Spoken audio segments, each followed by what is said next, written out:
Welcome into the Cowboys Report, presented today by Manscaped. If you haven't gotten your dad a Father's Day gift yet, which, let's be honest, most of us have not, the Performance Package 4.0 is perfect for you guys. Get 20% off and free shipping when you use promo code COWBOYS over at manscaped.com.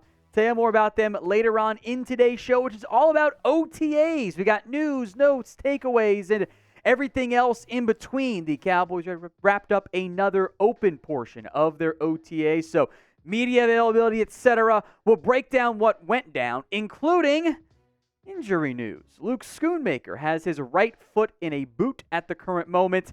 I will make note this reportedly is a minor precautionary thing. He's got some inflammation there. Cowboys don't seem concerned. He was still out there like in a helmet catching stuff with the foot in the boot, so not totally a massive issue, but inflammation is what's been termed as the issue, and that is a red flag. Even though we are a couple weeks away from training camp, there's plenty of time to get things ready from that perspective, but you don't want your second-round pick missing anything early on, even as something as minor as OTAs, because, well, they're valuable for a younger player, maybe more so than an older guy. So that is a potential red flag from that perspective that we wanted to make note of as it relates to Luke Schoonmaker. I've also got some more bad news. The Cowboys Report in the month of May did not lead the other NFC East teams in subs gained. Eagles now and Giants now both beat us in subs gained this month. And I hate that because F Chase, F Marshy in the comments section. Let's not make sure that does not happen in June. You want more free Cowboys videos? Hit that sub button right now.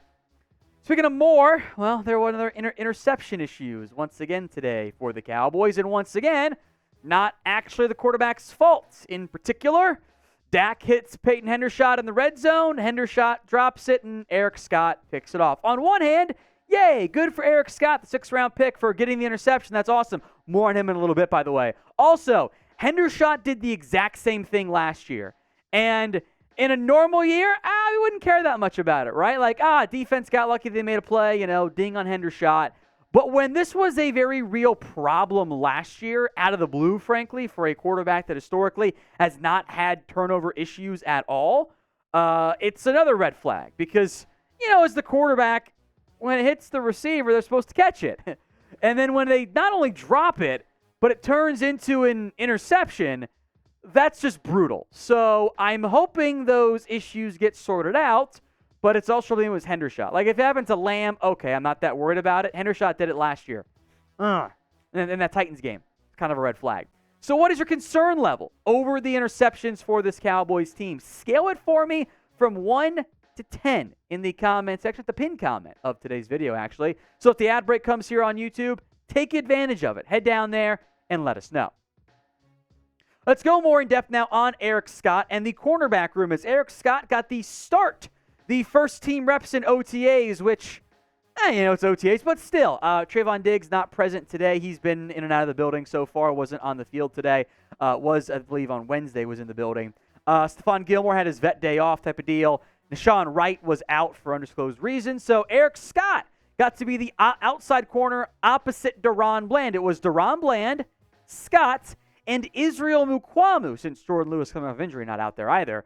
Mukuamu then was your nickel corner. That is over, by the way, Kelvin Joseph. So that's the 6th-round crew, right? The mid to late day 3 draft picks of Bland and Scott, Mukuamu being out there. Kelvin Joseph, meanwhile, right now is running behind Israel Mukuamu when it comes to the nickel cornerback room. Joseph was out there, as Michael Gilchrist termed it, with players much younger than him, which he's still pretty young, so that's kind of interesting there. So probably with the backups there.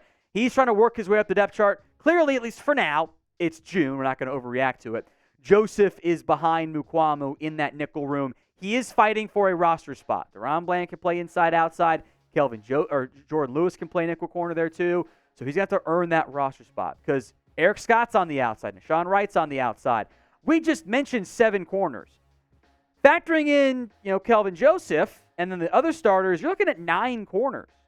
Now, C.J. Goodwin, That's the ninth. He's nickel or he's a special teamer, so maybe he makes it, maybe he doesn't. But Cowboys ain't carrying 9 corners, folks.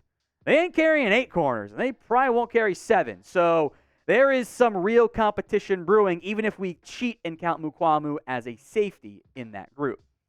Now, Father's Day is just around the corner. If you haven't gotten your dad something, here's an idea for you. How about the Performance Package 4.0? It is the ultimate in men's grooming. Not just the Lawnmower 4.0, but also the Weed Whacker 2.0. And maybe your dad has excess hair here or wherever. This is the ultimate men's grooming kit, or even just his chest a little bit hairy. You know, as guys get older, they get a little bit hairier. It's fine. But they don't always know that, hey, Dad, I can't see your ears at all because it's just hair. So get your dad the ultimate in men's grooming with Manscaped. 20% off and free shipping when you use promo code COWBOYS over at manscaped.com. That link will be in the comments section and the description of today's show. So check it out and get your dad something special this Father's Day. And as a bonus gift, it's maybe also a little gift for your mom, too. DeAndre Hopkins has been a common NFL storyline. Mike McCarthy at his press conference this morning asked about it, had this to say. Obviously, being on offense full-time, I really like the look of our group. Vertical speed, we've made some improvements there. We're not in any full spectators outside of 7-on-7, but you can feel it from our guys. That's mainly in reference to Brandon Cooks, by the way. As far as players that are not here, there's nothing good that comes out of those answers. Diop is a great talent. I've always had respect for him since his rookie season. Allow me to coach translate for you. Yeah, that's probably not going to happen. CeeDee Lamb, Brandon Cooks, Michael Gallup are your top 3. Jalen Tolbert, who we will get to in a little bit. Sima Fehoko getting some run with some of the ones. Kevontae Turpin, in theory, a potential piece on offense, plus a bunch of UDFAs. Unless there's an injury to one of your big 3, I think Dallas really wants those 3 to be your top 3, which would not leave room for DeAndre Hopkins.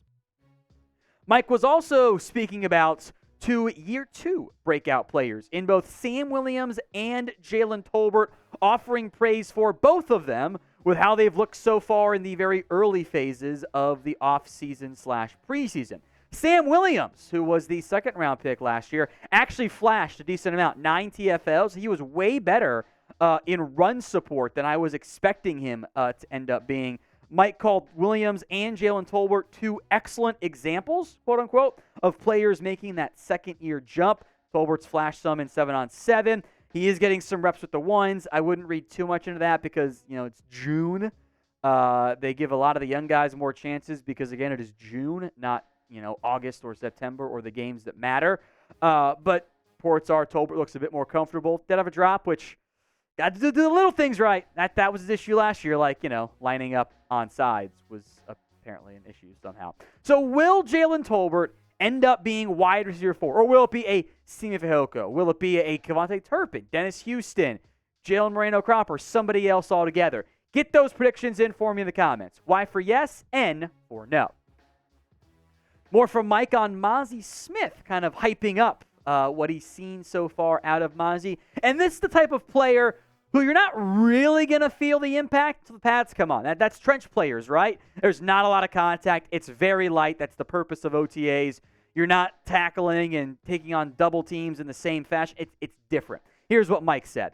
I can't wait to see him in pads. And he's going to show everyone what he can do in them. I love the way he's wired. He's off to a really good start. If we believe what the Cowboys have leaked or not leaked, they had Mazi Smith pretty high on their draft board. They need an impact out of him at the nose guard spot this upcoming season. I'm fairly confident that will end up happening as Fatties Only gets to live again. To the other side of the line, offensive line. This is an interesting one for me. Matt Waletzko, who missed most of last year with a shoulder injury, has been working as the backup right tackle, subbing Tyron Smith because, Terrence Steele's also out. But Waletzko, who's 6'8", by the way, is also getting some run at left guard. And the way Michael Gelkin phrased his report makes me think that Mike Solari, the new O-line coach, likes what he's seen out of Matt Waletzko and wants to see if he can get some run at the left guard spot. Now, I hadn't really considered Waletzko much of an option because there are really no examples of 6'8" or even 6'7", 5'8", as Let's Go officially is at the Combine, was at the Combine.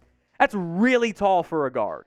So I'm down to keep trying out options. That's the vibe I get here more than anything, that, hey, we'll try out anybody because we don't have a clear-cut, obvious starter. Matt Farnick's been getting a lot of reps with the ones. Same with some Chuma Adoga, Awesome Richards. So some mix and match, see how they fare stuff going on there. Maybe it's Let's Go. You know, if he's the best guy, get him on the field. I'm fine with that.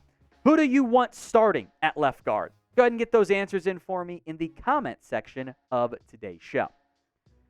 Kicker update. Tristan Vizcaino went 6 of 8 on Thursday, plus 2 for 2 in a little warm-up session. Not that that really matters. Missing from 44 and 55 yards. So another 2-miss performance in the open media sessions. We know it's a matter of when, not if, the Cowboys bring in more kicking competition. But hopefully they find an option, because I don't want to be yelling cuss words during our watch parties this year because the kicker can't do his job.